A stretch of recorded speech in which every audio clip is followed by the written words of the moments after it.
Well, hello, everybody. I hope you guys enjoyed our opening night celebration. I'm extremely excited to have this conversation here tonight with the director and producer behind the film Through the Brush. Um, Thank you so much for coming on here tonight. Thank you so much, Charles. It's a pleasure to be a part of the Catskill International Film Festival. Honored to be here. Thank you. Thank you for submitting to us. For those of you guys who do not know, this is a premiere. This is what the film festivals want. We want premieres. The first time a world is going to see this on the big screen and across the world. So we're very excited. This film was a trippy experience, a spiritual project. It gave me so much anxiety while watching it throughout, and there was quite an excellent performance in it. And I can't wait to pick your brain just let people know who you are and what you did for this production. Well, hello, everybody. My name is Joseph Anthony Davis, and I'm located in Rosendale, New York. And I'm the director, producer, and created the story behind this film. And I am just so thankful that it is finally premiering and showing to the world. As you know, in this business, the director in short films has to do a lot. So it was quite a journey of producing and finding the people on my own budget, using my money, working hard over the last several years to get to this place where we are looking at a final product that I'm really happy with. Wow. When you do a film like this, even a short film, let the audience know what is the timeline from something that comes to an inception of this project to finally getting to see it on the big screen. Well, it's a great question. And with this movie, it went through multiple incarnations. So the idea came to me a while ago when I was at an old wooden hut on the long side of a river. And I looked across on the Catskills and saw the Olana Museum, a world famous building that I thought, wow, this is interesting. The hut across from a mansion. And that was probably 4 years ago where I first talked to my friend Anthony Hamilton, the writer, and said, how can we turn this into a script? Because I'm more of a visual thinker. I'm an improvisational actor. Also, I have an improv troupe, Happenstancery. So I'm used to writing the stories on the spot. And I had some visions and ideas, but it took a close friend and a college roommate, Anthony, to come in and actually turn that idea into a really great short story script. And throughout that process, I had two people in mind that we ended up not using either of them, shooting a little bit of this with someone and then realizing maybe it's not the right fit. And actually, we were really lucky to find Norm Magnuson, who came in over the literal 3 years throughout COVID to get this project on the screen and edited, which I also edited myself. So Wow. It was quite a journey, Charles, of 3 years to get this thing from script to the Catskill International Film Festival. Wow. I love hearing that because everybody's journey is different. But one of the things that is so universal in independent filmmaking is the fact that a lot of directors and writers or people that are producing the project, they wear so many different hats. And the fact that you even edited it and this film, like I told you, it was anxiety driven. Just the moments where the character is on his hands and knees and like the way it's cut, the way it's edited, it conveyed such emotion that I felt like I was in the woods growing out my beard. I felt like I was in this project, surviving in a way. And through that, what did you find most challenging? Like what roles in this production did you find most challenging? So the ultimate story is these two characters, Mr. Lost and Mr. Found. That's how we refer to them in a pre-production sense. And originally they were two different people. And I remember sitting with Anthony and saying, Norm is just so good. I wonder if we cast him for both parts. We had this idea and it was like we couldn't unthink of it because each of us have two different sides of the spectrum. The the part of us who's bliss and can enjoy the sunset and nature, and then the part of us who's frantic and worried. And during COVID, I think we were all going a little stir crazy, and that's the Mr. Lost who's in the house. And the most challenging part was creating this dichotomy. And some of the Mr. Found sequence I actually shot myself. I was behind the camera and a little more rugged and a little more moving around. And then as we went forward and did some of the leaves falling and the mushroom sequence, I found some great cinematographers and people who were just coming into the project and saying, sure, I'll help out. I'll get you some masks. I'll get you some things for the drum circle. But that drum circle was probably one of the more challenging aspects, as well as the closing sequence going across the river with my lead actor there in the ice. Now that you've seen the film, you can imagine actually both of us had to go through a semi-frozen river to get that Wow. shot. So that was one of the more challenging ones. When watching this film, one of the things that really stuck out to me is the fact that you utilize nature in such a unique way.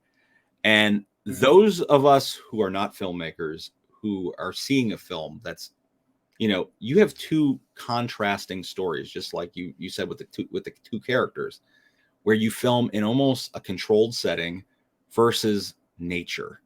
And nature is so unpredictable.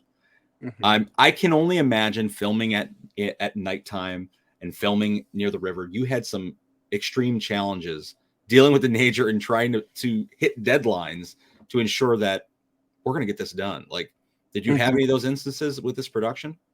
We did, and we truly had to plan in detail every single shoot. I'm a filmmaker, and from going to production school at SUNY New Paltz, I kind of knew a little bit about how to set up a call sheet and how to plan, but I knew this was going to be my real film school, actually directing, really having to even draw out bird's eye view of some of the sequences, especially the fire sequence. I created an image on Canva, almost like a football coach would create a play of like the camera's going this way and you're going that, and everyone's dancing, and just putting my visual brain onto paper, and having to really utilize what the tools we had at our disposal, which the hut, which is right alongside the river, we actually built right in the backyard of my college home in New Paltz. It was we're right on the edge of a sanctuary. And I said, instead of driving up to Catskill and Olana, where I was like inspired, I'm going to build my own hut so I can, have crafty in my kitchen and have host people and check people in the house. So you really had to use the tools that you had. And then there were certain times where we waited for the magic, like those falling leaves that come down and the deer that come in front of the camera, and some of the nature you see came, and I would run down to the hut and say, oh my gosh, I think there's a big buck down there and I got to capture it. So there was a lot of waiting for the magic, and very distinctive planning of, okay, we're going to shoot this one day and get as much as we can. And then, crossing those segments off the list over the course of the years to make this project. It was Wow. Norm had to shave, and sometimes he played the character with the big long beard and then would shave and shoot the other's character in the same day. Oh, wow. I would have never imagined that. I feel like a lot of actors, this just shows you the skill set and the skill level of Norm is the ability to transform into these two separate entities Yeah. right in front of your eyes. Because I know I'm an actor myself, but I have to walk away from a role or else I'll be worried that I'm going to kind of slip to the other side. Working with Norm, how did you get him to portray these two different characters? Like, I'm not saying that you trained him into what he is, but how did you get him to portray the roles that you wanted in the best ability? Norm is one of those actors that, everyone watching who's a filmmaker, you're going to want to find Norm Magnuson, because as a young creative, him and I have found this collaboration where he just said, tell me anything. Like, don't be afraid to tell me I'm not doing it right. I'm not, which of course he's always really on point, but he was the kind of actor where we talked a lot about it, where I said, in Mr. Found, you are Buddha, you are bliss, you are happiness, you are enjoying everything, and things that would happen naturally. We would film things in much longer segments than what you see. The original cut of this film was almost double in size, and I really took to it, and there's a lot on the cutting room floor. But sitting there with Norm and filming him starting a fire, or filming him actually heating up his soup and eating it, and waiting, and a plane's passing by, and look at the plane, and imagine what the people up there are doing. And so there was a lot of back and forth between us on set to capture these moments and to think about instinctually what might be the next thing that would happen. And I was very interested in Norm, who is a visual artist. Norm is a very famous painter and a creator, that he's got a visual mind as well. And he's so generous to lend his face and his spirit to this production. No matter what we threw him and threw out his way, he was ready to jump in and give it his all. And then on the Mr. Lost segments, he was so frantic, so funny, and just genius with some of the stuff that he would come up with. But always had that back and forth conversation with me as a director, and willing to take whatever I threw at his way. Wow. It just shows you he's a true, shapeshifter as an actor. And it's actually funny. I believe, I could be wrong, but I don't think I am.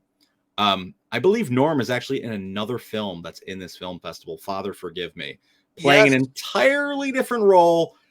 I'm like, this guy, I know these got to be the same. They got the same face, but Well, there's beyond that, a coincidence with that, because Norm, that was the director, Vinny Velez, is the creator behind that. And Norm, Vinny, and I were all extras on a movie.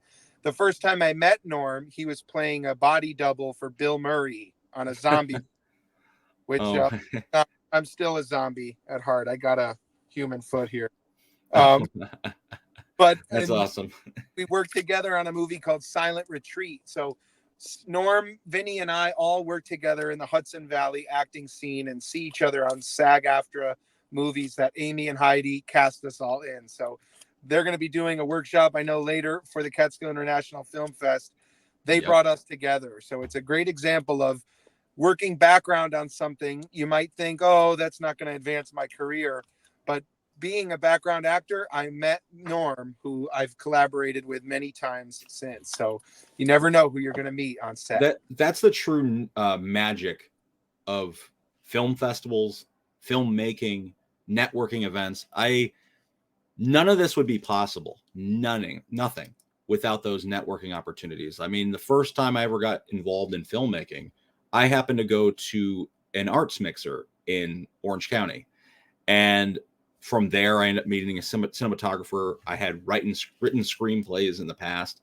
And it's like those things wouldn't have happened otherwise. And there's a lot of different events that I go to, and I'm like, man, like if there's no networking opportunity, or if there's no engagement with the artist, is there any ability to get anything out of it?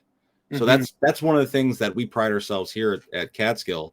But it's awesome. Heidi is wonderful, and we've had her actually in the past with another panel, and they, every year there's just such insightful information that we get from dealing with them.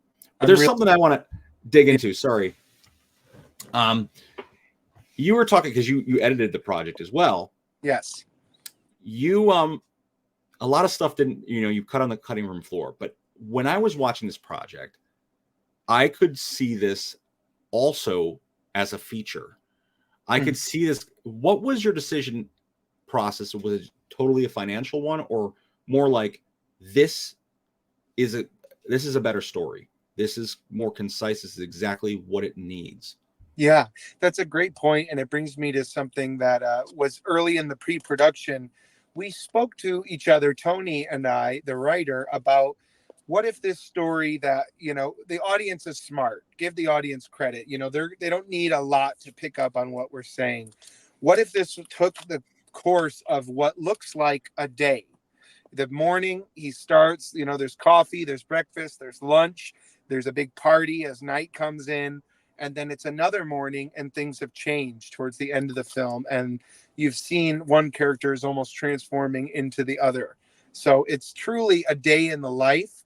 However, we wanted it to, this was my crazy experimental idea, also be the course of a year. We start in the summer, we go into the fall, and by the end of the film, we're in the middle of winter and there's ice crackling on the river. So to me, this idea of, can we keep it concise, and can we shoot way more than we need? I had over 350 gigabytes of footage on my computer just for this project. And, ultimately we decided we only need this much of each moment to kind of tell the story. And I actually worked closely with the writer in the editing process. Anthony Hamilton was like a assistant editor, and we were going through piece by piece and saying, you only need a few seconds of that. They know he's making soup. They know he's making a fire. They know, and realizing we only need a concise, every shot should help further the story. And I want this thing to feel like a flick, not be dragging on. So that's how we got to a 17-minute cut versus a feature. But I Yeah. really hope to further my career and take on the next project and use this as an example of me as a solo producer and director and editor. And then hopefully I can get a budget and create some amazing projects in the future. That's awesome. That's very inspirational at what you can do. And the thing that I respect the most about what you said is you weren't overindulgent. You told the story you wanted to tell. Because a lot of filmmakers, we don't want to cut our work. We don't want to.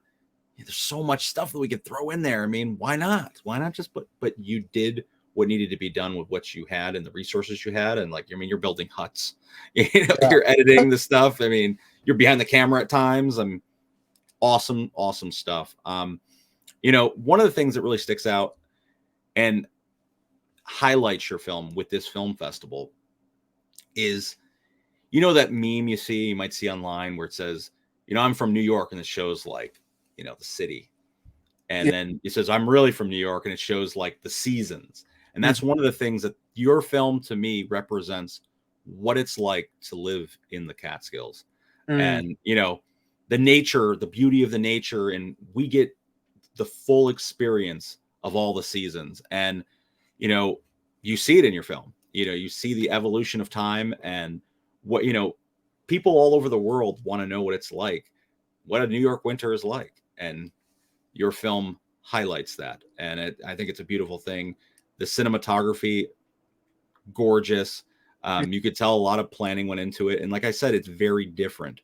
Um, to say that this is like a National Geographic type film would be one thing, but you have very planned, meticulous still shots in certain aspects of the film. Mhm. And then you have almost a flowing, heavy movement piece, when you're in nature at times. Mhm. And then you switch them for odd settings. For example, you have those settings that are indoors in this really claustrophobic type environment versus this open world. And then the cinematography almost changes for the two worlds. So you could tell that there was a lot of plan and preparation behind everything you did. Thank you. What went into that process of choosing how you're going to evolve the storyline in cinematography? Well, I really want to credit Michael Gallo, who I was so honored to work with, and to have him come on board halfway through the project. I had already shot a lot of the sequences myself, and I needed someone to help with the drum circle, the Mr. Lost's house sequences. And I had showed him the footage we already had, and how it was handheld and mobile and really a lot of movement, and the camera seems to have a life of its own when you're with Mr. Found. And he was like, everything needs to be 90-degree angles for Mr. Lost, and everything should be like two-dimensional and tight shots, like you said, the claustrophobia, because he's looking at everything through the telescope. So it's quite an amazing thing. The old Hitchcock inspiration was Mhm. heavily in my eyes when I was thinking about this. The Rear Window, Jimmy Stewart looking through the telescope, show what he's looking at, show his reaction to it. That's Hitchcock 101. And I did rip him off a little bit in the concept of the film, because it's really about the contrasting of everything's perfect. He's wearing a tuxedo, but he's miserable.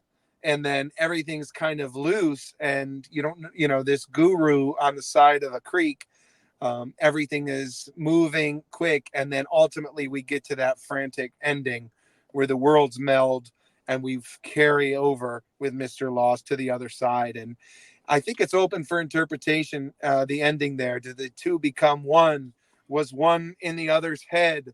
What's really going on here? I want it to be a film that people talk about afterwards and say, what was that one about? I don't know what's going on. And that to me was really exciting. And I love the symbolic nature of some of our shots and some of the moments that just are stagnant. There's no dialogue for a majority of the movie. So those shots and those movements, camera movements, are really engaging the viewer along the way. So thank you so much for noticing that, Charles. Yeah, it does stick out. There's so many elements that do stick out with that. And you're talking about performances that don't have a lot of dialogue. That, and going back to Norm, when I see, when you see casting tapes, a lot of times actors are heavily reliant on monologues. Mm-hmm. Giving, for people, casting directors out there, for, people looking for actors in projects, having them do a different approach might be best for films like this. How can you convey emotions without giving me, your Abraham Lincoln or your favorite movie, speech? How can you do that? And it's the little things. It's the genuine, how does someone act without overacting, Mm-hmm. And Norm does it in this project, and he carries a lot of weight, because at times I feel like an actor in his situation would overthink. I would overthink it. Like if I'm sitting there like by a campfire or staring at my reflection shaving, I think I would overthink that and make it something that it's not. And Yeah, it takes a real subtle someone who can play those spiritual realms. And as someone who studies acting and teaches it with happenstancery improv, I've always been training people, and you don't have to do too much. There's George Harrison once said about Eric Clapton that even when he's playing up there with his eyes closed, the spirit comes through in the fingers, in the movement. You don't have to do a whole lot, and the human beings can read each other. All it takes is one look to convey a world of emotion. All it takes is one eyebrow going from this crinkly, miserable Mr. Lost to the bliss, enjoying his cup of tea, Mr. Found. So Norm knocked it out of the park. And I think the soundtrack, also by the original musicians, Serena Hope, Danny Asis, and Sam Johnson, they really aid in helping create that ambiance that is just takes you for a really pleasant audio trip, as well as Carl Weldon's sound design. So yeah, those are I really. I totally agree with the film. The soundtrack of this project, it transcends us to a new place from time to time again, and it actually helps blend uh, the flow of the story throughout. And it was also a very big highlight throughout the project. One of the things I wanted to bring up, when you're seeing all these different aspects come together, you just talked about, the soundtrack, the editing, cinematography, the acting. For you, what is the best or the most important thing when conveying a story? Mm. To me, the most important thing to convey is the message. For me, it all comes back to what's the message. And, you can see it right in the heart of this story, that I'm asking people to hold the mirror up to themselves. And, how do you look as in this social media world when we're always looking at others through a telescope on social media, like Mr. Lost. We're always comparing ourselves to each other. And I think we oftentimes feel like outsiders looking in, kind of like Mr. Lost as he's approaching the drum circle, a little hesitant to get involved. You know, that to me is time and time again, the spirit of this project was with me every day on set, and the spirit of my late mother, who the film is dedicated to. I would really talk about her, talk about the spirit of the idea that we're trying to convey every day on set. And I remember on that drum circle, getting everyone gathered around the fire and telling all the extras, you know, this is for those spirits who we've lost. Because that speech is very much about the thin veil that happens this time of year, as they say, you know, when the spirits are with us and help us get our direction towards happiness and towards that bliss state. So to me, the most important thing to convey is the journey, and that there is hope for you.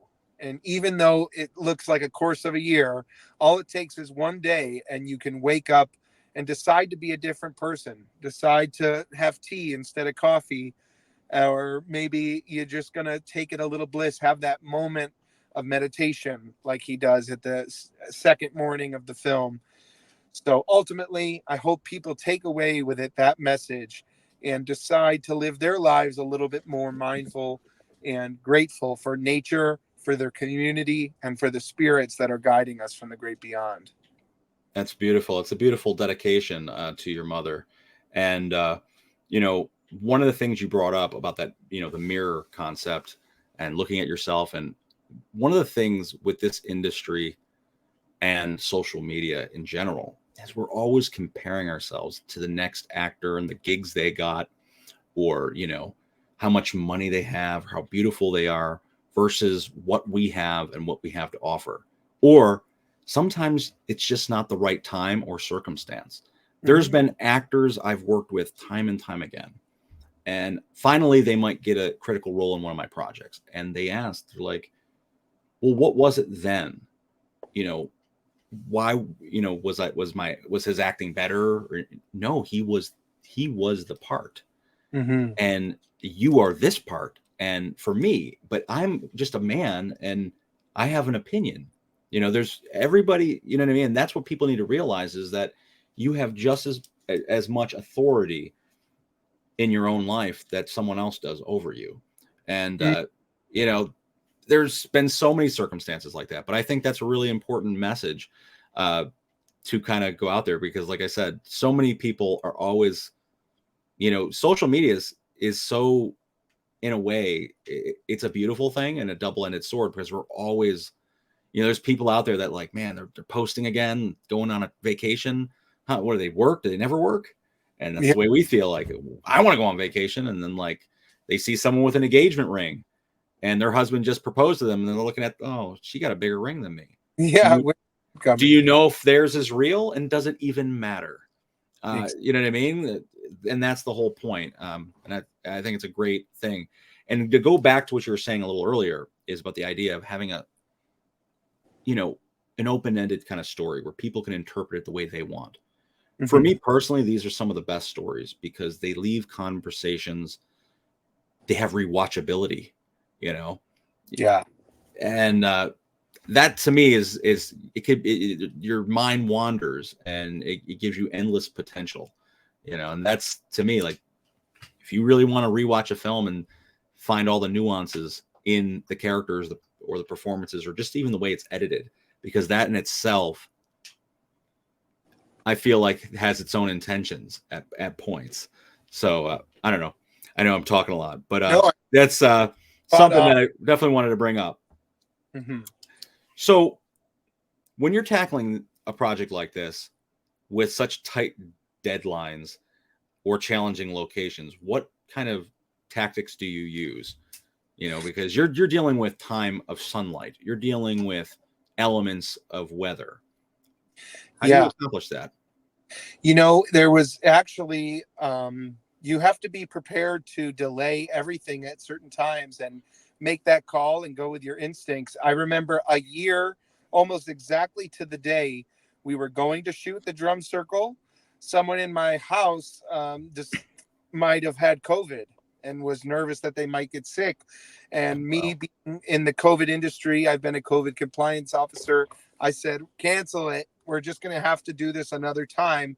And I think we literally waited another year until, 2022 to film that final drum circle around the same time of year that we were going to do it in the early November time. And, it's just a matter of being receptive to what's going on and not being afraid to ask for help. Because as someone, yes, you're wearing many hats, but I was so thankful for my film community. And at the time I was working for HBO and Pretty Little Liars.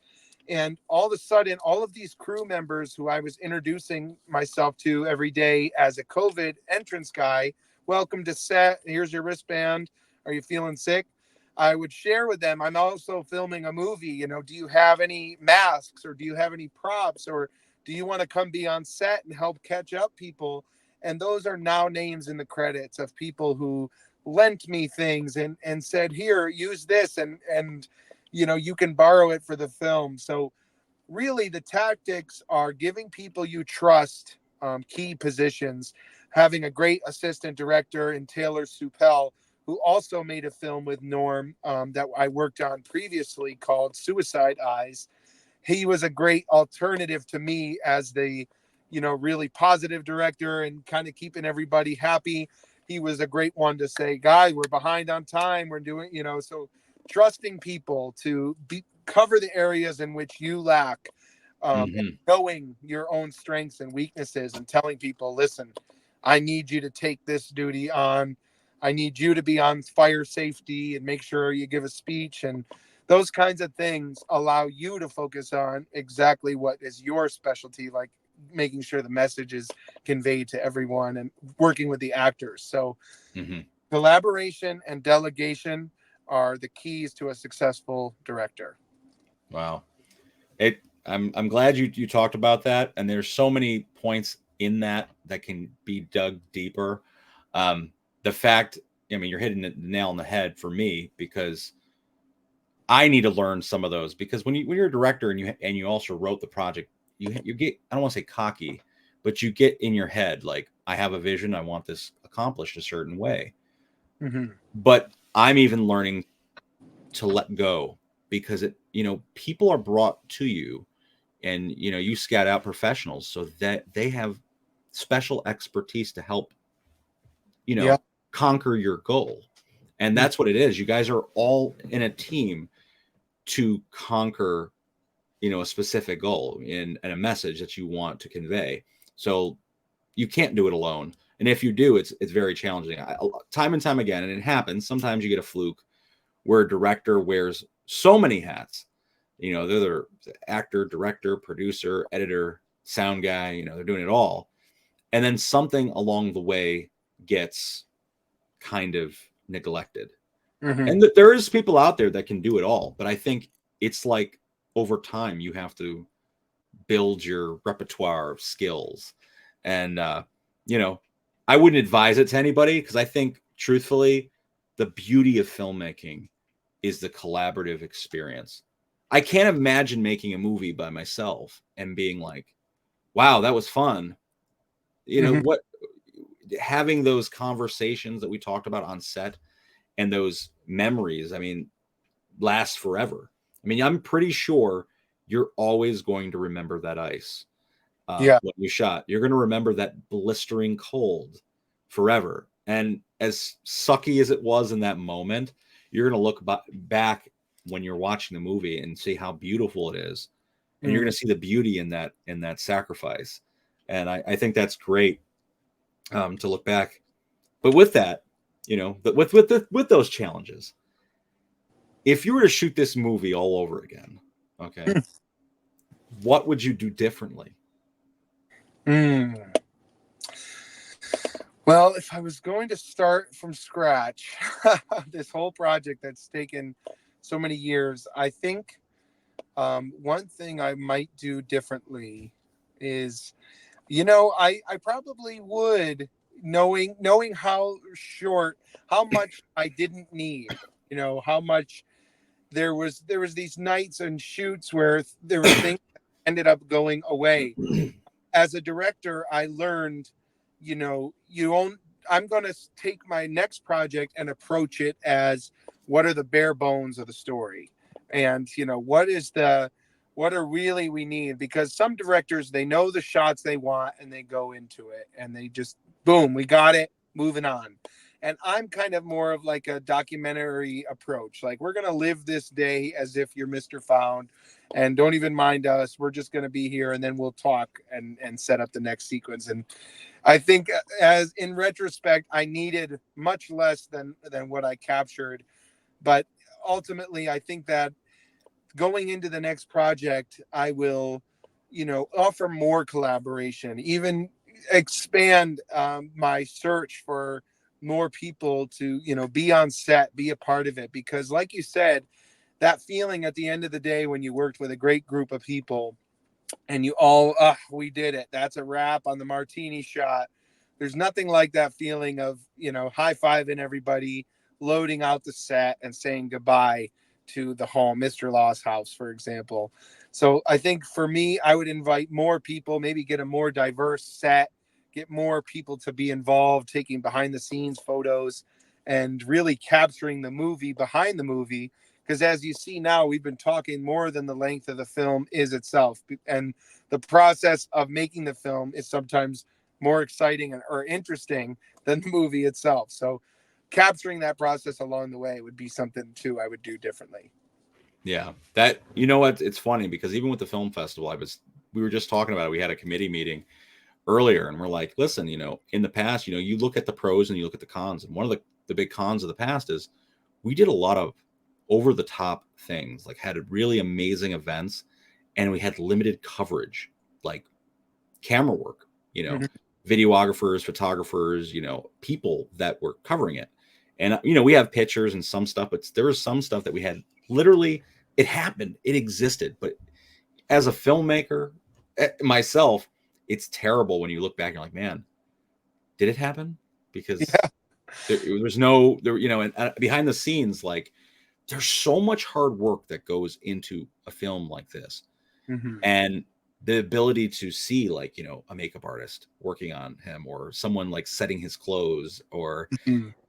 where you actually film in retrospect to like where the road is, and like how Yeah. far did you guys have to hike to get there. Those are still like, whoa, these guys really busted their ass to do this production. It wasn't just they were on some bougie, Hollywood set. No, they worked for this, and to We get worked really power out there. hard. And one of our location woman, Poppy, who lent us her home for the role of Mr. Found, she literally busted her ass on the set. We were actually there, and when she slipped outside, and I had a PA take her to the hospital literally on this day. I thought the whole production was going to be on hold, and she said, no, no, no, at the hospital, stay, finish the movie, I'll be okay. And if we weren't there, she would have been in the ice for until an ambulance got there. So literally busting our asses and taking the owner of the home to the hospital when she slipped. It just, there's so many moments like this where you have to think fast. You don't know what's going to happen next. And I had luckily a great team. Shout out to Harry Sheridan, the PA, who went and took her to the hospital with us and stayed there and made sure she was okay. And then we literally finished the movie there that day. So you the sacrifice that it takes, and the time and the planning and the funds, when for just an individual just out of college. And I'm very proud of myself and for this team for what we were able to accomplish on a shoestring budget. It took time, it took dedication, and I'm so happy that the Catskill International Film Festival is our premiere, because really this is a beautiful event that I can't wait to meet the other filmmakers. I can't wait to invite them all to join us at the Rosendale Theater on November 2nd when we screen this movie again with some of those creators to tell those stories live.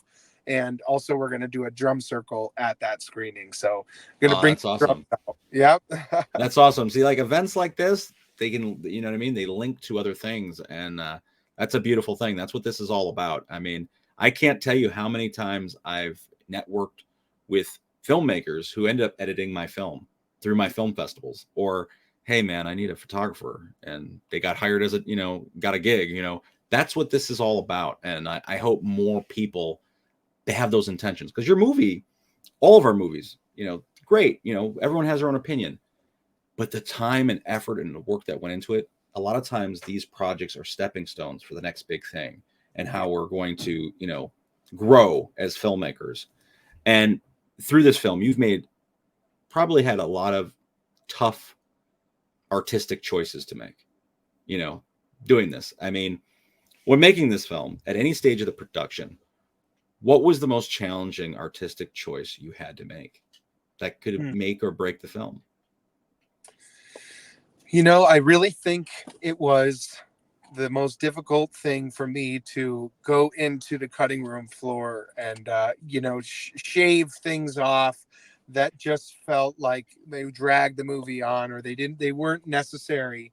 And to be honest, that moment wouldn't have been as easy as it was if I didn't have the writer Anthony Hamilton by my side. I know directors and writers, they don't always work hand in hand, and it started as a story in my brain, and then Tony added so many details, and to go at it together and say, wait a minute, you want to cut the whole opening speech sequence, the morning prayer, the prayer for the great family, where he goes in four cardinal directions and says all of blessings. Yeah. We don't need any of that. It's, you already know who this guy is when he comes out and stretches his hands. You don't need the morning prayer. Cut it. And it's like, Yeah. okay, we spent so much time working on it, but you know what? If it'll help the pace of the film, and it'll help, we'll be 3 minutes into it and we're already moving forward instead of 3 minutes into a speech. And reducing is the hardest thing. Yeah. But I'm glad we did, because it's a start to finish, like you said, anticipation, anxiety inducing, what's going to happen next, nonstop movie. So that's due to those hard decisions. Yeah. Sometimes there's that silver lining there, though. You might cut some material, but in the end, it has a better emotional result for the audience. Yeah. And you've given a lot of key, throughout this conversation, which I love digging deep like this. There's a lot of advice you give through your own trials and tribulations, things that you've done or worked on, that is valuable advice for, you know aspiring filmmakers. um, Thank what advice would you give in addition to people looking to get into this industry? They don't have necessarily a budget, or they just have a dream.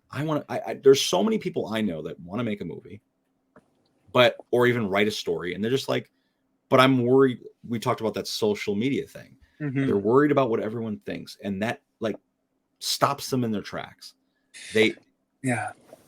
I think a great advice to everyone, because that inner critic will always destroy your creations. That voice that says it's not going to be good, no one's going to care, nothing's going to happen, that can be shut up. And the process for me was actually a book I discovered shortly before we started production, called The Artist's Way by Julia Cameron. And for any creative, anyone who wants to create stories, I recommend you buy this book right now, The Artist's Way. And it's a 12-week program that trains your brain on how to shut up that inner critic and how to create every day, how to journal and get into, those creative dreams that you have. And for me, I learned to have a little bit of confidence after doing a few directorial things where I just realized this is what I was born for. And I want to make movies. I want to be there. I want to be a positive force. And that's the real advice I would say, is even if you're a PA and you're, taping up blackout curtains and you're miserable on some, project that you're not getting paid enough for, put a smile on and really try to beam positive energy, because one bad vibe can ruin a whole set. And someone Yeah. told me that once, and it stuck with me. And I've always tried to be a beam of light and comfort for everyone on set. So when you're in a leadership position and you carry yourself that way, it goes down to the very person on the bottom of the call sheet. Everyone knows, wow, there's some love behind this. You can taste it, just like in a great meal. The love is the best ingredient. Wow. It's important. I think it's also important too, for people to understand that without them, they have to feel like they're important to that project. Mm-hmm. That they are making a difference on that set. People don't realize you brought up like a PA on your set. Um, Someone could have potentially got seriously injured. Yeah. They went above and beyond to, assist in a critical situation. Mm-hmm. Without them there that day, it would have been a lot more challenging for you and the rest of your, colleagues on that set. It It's just true. shows you that sometimes the smallest roles on a production make all the difference. I mean, I don't know how many times you'll just see like a gaffer or someone doing sound or like Foley artist. You're kind of sitting there like with a frown on their face, and they don't realize that at the end of the day, the cinematographer and them go hand in hand, and the experience the audience will see, they're creating it, and the extras in your film, without them, a lot of times, depending on what the film is, they're making you're selling the story that we're trying to buy. So Mhm. we need those extras. If they weren't there, you're in a restaurant in a bustling city and there's no one there. Like, what is this? The post-apocalyptic Yeah. film? We need them there. So it's so important, the littlest parts. But a good director, a good producer, they have to, acknowledge them and have to be positive to embrace all the people that are making your thing possible. Yeah. Um, I'm not going to hold you too much because it's getting late, and I could go all night with this conversation. I'm having a great time. But I do want to leave you with this. I want to ask you this one question, and you guys had a wonderful film. I'll say it a million times over, Thank you. and I'm extremely excited to have this premiere. At our event on our opening night. It is home to me, the Catskills, and seeing projects being produced here, it's refreshing.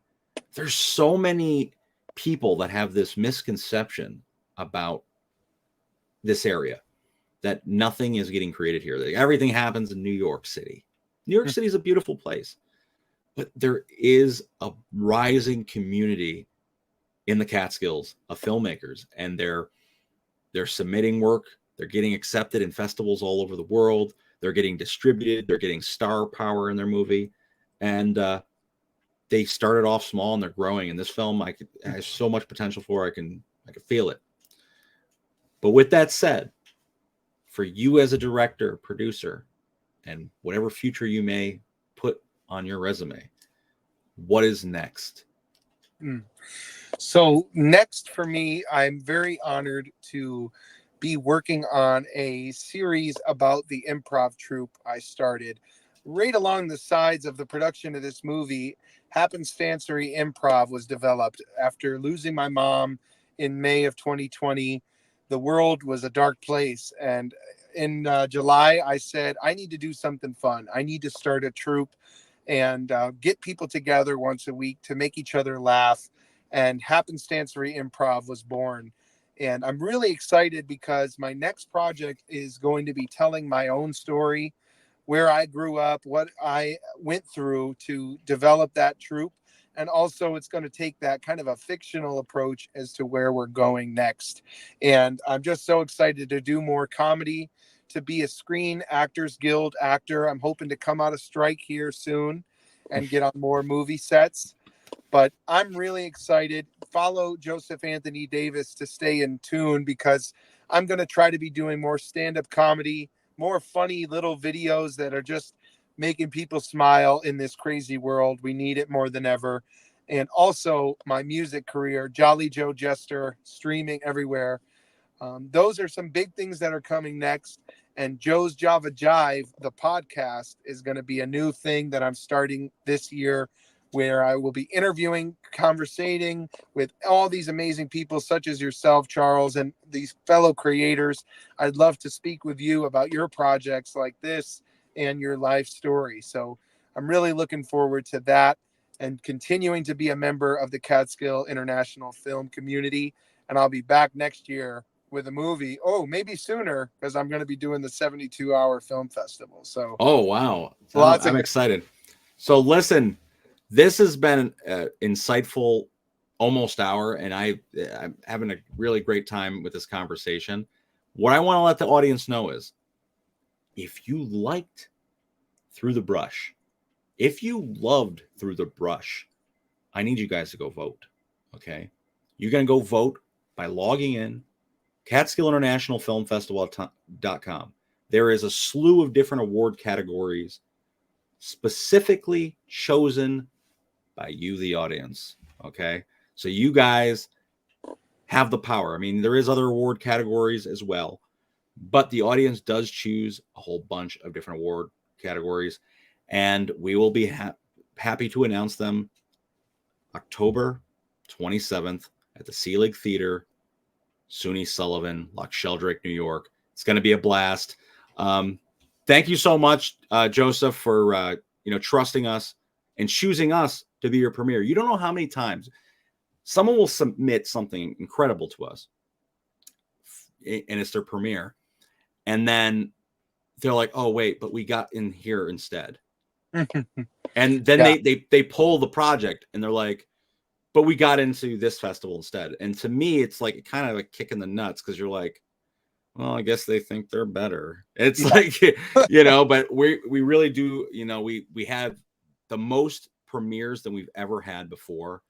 I think that shows that people are starting to maybe trust our events. I hope so. And I just want to thank you so much for, submitting this wonderful work of art.